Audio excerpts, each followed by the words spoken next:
জানো মা, আমি না কবিতা লিখেছি, তোমরা পড়বে কি তা? মার কাছে গিয়ে খাতা মেলে ধরে ছোট্ট অপরাজিতা। রাগী চোখ মেলে মা তাকে বলেন, মাথা কি খারাপ হলো? ছাই পাঁচ সব না লিখে বরং অঙ্কের খাতাটা খোলো।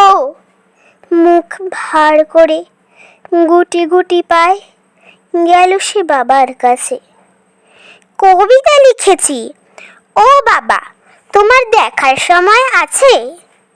মুখটি না তুলে বললেন বাবা, কবিতা লিখেছ, বেশ, পড়বো তো বটে, আগে খবরের কাগজটা করি শেষ।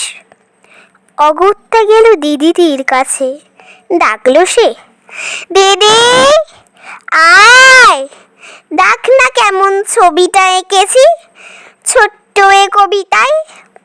দিদির দু চোখ টিভি পর্দার ঝলমলে রোশনায় বলল, কবিতা তুই লিখেছিস?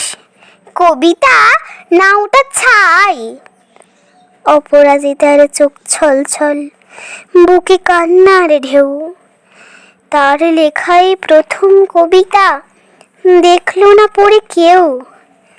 একা ঘরে বসে সামনে তাকালে মালাতে সাজানো ছবি, স্নিগ্ধ দু চোখে রয়েছেন চেয়ে সহজ পাটের কবি।